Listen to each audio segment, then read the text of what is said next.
Namaste everyone, welcome to Tech Room. I am JP Ahmed. I am once again back with one more interview question based on system Verilog concepts.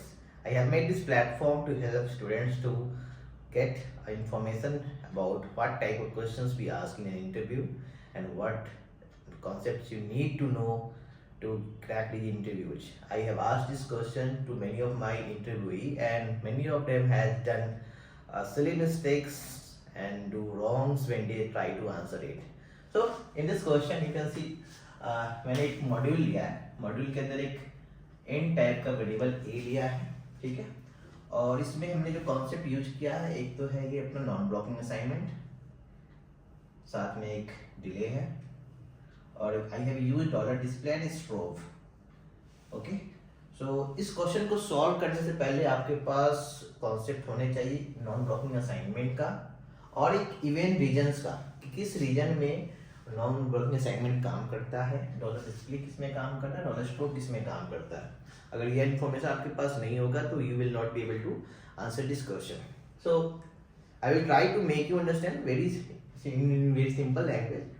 तो होता क्या है कि जब आपका time simulation में time आगे की ओर बढ़ता है, there is a clock suppose, तो हर टाइम स्टैम्प पे हर टाइम सिमुलेशन टाइम स्टैम्प को मल्टीपल रीजन्स में हम डिवाइड करते हैं सिस्टम वेरिलॉग में. इसमें से कुछ रीजन्स को हमने बताया, जैसे प्रीपोन रीजन है, active, inactive, NBA region, observed, reactive and postpone region.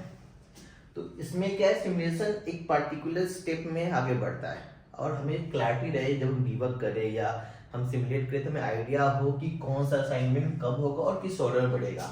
तो जैसे हमारा क्वेश्चन में नॉन ब्लॉकिंग असाइनमेंट हमने किया है और डिस्प्ले डिस्ट्रॉगी कौन से रीजन्स में काम करते हैं हमें पता होना चाहिए.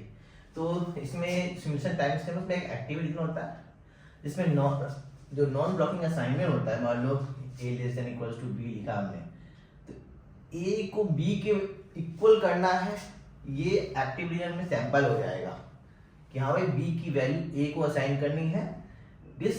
This task will be assigned, ये टास्क हो जाएगा मेंशन कि भाई b की वैल्यू a को असाइन करना है कुछ टाइम बाद. और वो असाइनमेंट कहाँ होगा, जब वो एनवीए रीजन पहुंच जाएगा तो उस वाले एनवीए रीजन में नॉन ब्लॉकिंग असाइनमेंट रीजन में b की वैल्यू a को असाइन हो जाती है. और डॉलर डिस्प्ले अपना काम करता है एक्टिव रीजन में, और जो डॉलर स्ट्रोक है वो पोस्टपोन रीजन में है. तो हमारे क्वेश्चन में ये तीन रीजन्स काम करेगा और इसी के थ्रू हम इस क्वेश्चन को आंसर करने की कोशिश करेंगे, ठीक है. तो जब ये क्वेश्चन स्टूडेंट सॉल्व करता है तो पहला कंफ्यूजन उसको यहाँ होता है कि डिस्प्ले में टाइम 1 है या टाइम 2 है, 3 है, 4 है. पहले तो क्वेश्चन आता है कि टाइम 1 और 2 की वैल्यू क्या होगी और 3 और 4 की वैल्यू क्या होगी. और मैंने बहुत टाइम देखा है स्टूडेंट आंसर करते टाइम 1 को 10, टाइम 2 को भी 10 और टाइम 3 और 4 को 20, जो पहला मिस्टेक करते हैं, जो कि बिल्कुल गलत है.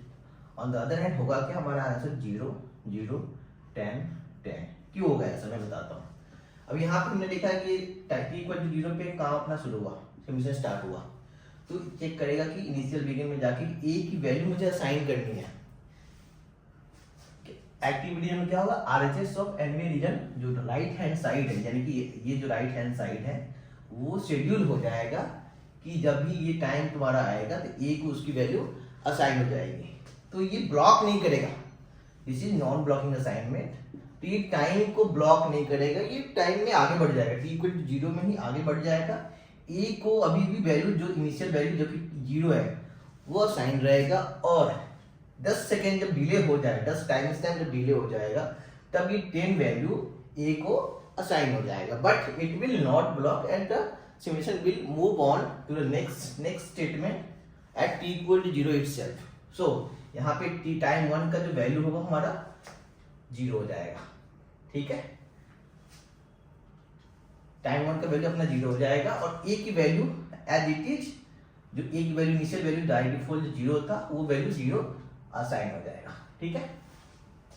फिर नेक्स्ट हम देखेंगे एक्टिव रीजन के बाद वो एनवीए रीजन आएगा सही, लेकिन यहाँ पे डिले है तो ये काम अभी होगा नहीं. 10 टाइम स्टैम्प के बाद ही आपको 10 वैल्यू असाइन होगा, तो सीधे वो पोस्टपोन रीजन में आएगा. एंड डॉलर स्ट्रोक में भी टाइम 2 का वैल्यू हमें 0 मिलेगा, ठीक है.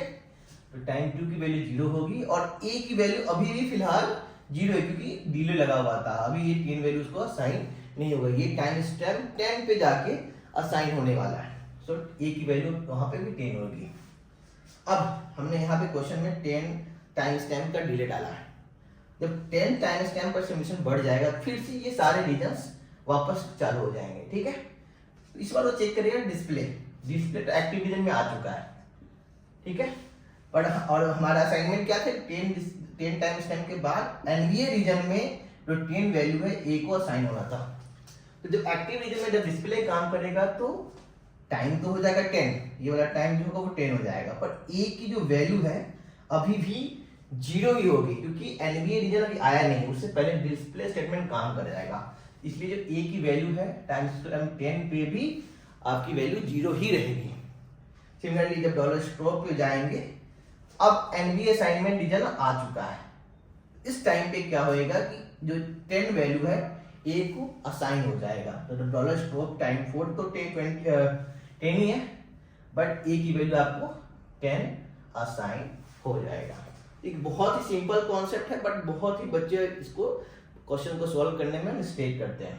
So if you have any doubt on this question how it was solved, so you can comment in the video and if you want to see many videos many future videos over the concept of system Verilog, you can subscribe my channel and like the video.